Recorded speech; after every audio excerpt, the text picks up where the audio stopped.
And then you're talking about feeling sore earlier, like you doing the exercises yourself so you can understand, what body parts you should be using. How important is form? And, where should form rank when you're starting to work out? And, like, how should you prioritize form when you're learning how to exercise? Honestly, form should be number one, I think, in the prioritization list. And if it's not number one, it becomes second only to effort, right? I can take a person who is giving me 200% effort, even if they are botching form. You know what I mean? Because you're here, you're trying, you just might not have the concept yet. That's fine, right? You're giving me 200%, I can work with that. That's, maximum effort. So effort would technically be number one. But then close, immediately following effort. One I always say it's like the First Amendment. Right. The First Amendment's like 5. It's just all the first. It's like the First Amendment is 5. They could have easily made it their own amendment. They was like, nah, these are all the first ones. Gotcha. So that's how I look at it. Just 1A and 1A. So 1A for effort. Yeah. Right? But 1B is form. Okay. If you are not executing your exercise correctly, you may not be hitting all the muscle groups in which the exercise is intended to impact. Therefore, not producing the desired result. So, if you're doing a curl, but you're just swinging the weights up and down fast, when I say curl, bicep curl, let me be very clear. When you're doing curl and you're swinging the weights up and down and you're not slowing it down and making sure you squeeze the muscle at the top and controlling the weight go in the upward motion as well as a return motion, you're not producing the optimal amount of stress needed to rip the proteins in that muscle to be able to allow it to recover later. And then, form the muscle in which you were trying to impact, right? So saying all that to say, form is really important to be able to produce the optimal result for your workout. Right. And when you're sore, that's because your muscle, who knew this, but your muscles are actually breaking down. Yes. And then they repair themselves and get stronger. So you actually rip your muscles, right? Yeah. And then they repair themselves, and that's why you need rest, and they get strong. You get stronger that way. And rest is really important to that cycle, guys. If you are not getting enough sleep, you are doing yourself a disservice on your fitness journey. Sleep, without getting too deep into the weeds of the science of it, sleep has a cycle that repeats on about a 2-hour basis, right?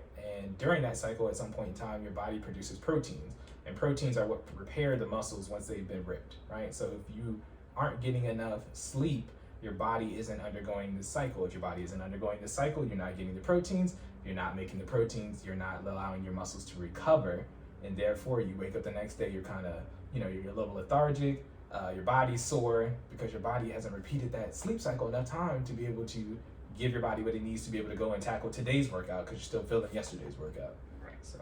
No, yeah, and obviously drink water for recovery. Oh, gosh. Drink water. I hate to say it, so that's one of those things you feel like you shouldn't have to tell people, right? Hey, look. Drink water. So I'm gonna make sure I tell you explicitly, drink water. Specifically, as close as you can get to 64 ounces of water a day. But I feel like a gallon sometimes is a little bit much. I would recommend at least 32 fluid ounces of water a day. The important thing is how you feel, though. Make sure you stay hydrated. If you really want to get super into it, you can look at the coloration of your urine. Darker the urine. Yep, your stool. Yep. Yeah. If you look, if you aren't, you should be aware of what is being disposed from your body. You should be looking at your stools, because there are warning signs there, right? Smooth stool usually means hydration. You're okay, right? When I say smooth, I mean smooth and solid. I know we're not gonna get too much into the poop talk, but you know what I mean. Like smooth and solid stools, you're hydrated. As far as urine goes, the lighter, the closer to like a lemonade, lighter lemonade color, the more hydrated you are. So you want to avoid dark oranges, definitely reds. If your pee is red, please go to the nearest hospital. Yeah. Okay, let's be very clear. Red is bad on any end. Stool, urine, you don't want to see red. Okay. Right. But the lighter your urine, the more hydrated you are. Just make sure you are drinking water. Don't overhydrate. Okay. I know people are out here. Water poisoning. You can't kill yourself from drinking too much water. It's hard to do, but you can do it. Let's be very clear. You get too much water, what happens? You drown, right? Like don't drown, guys. And drowning is more painful than being lit on fire. If you didn't know that, you always choose that option. To get lit on fire instead of drowning. Is it? Internal pain is worse than external pain. Now, I don't know who they tested to figure out if truly drowning was worse than being lit on fire, but word is that external pain isn't as bad as internal pain. Wow, I did not know that. Put it like this.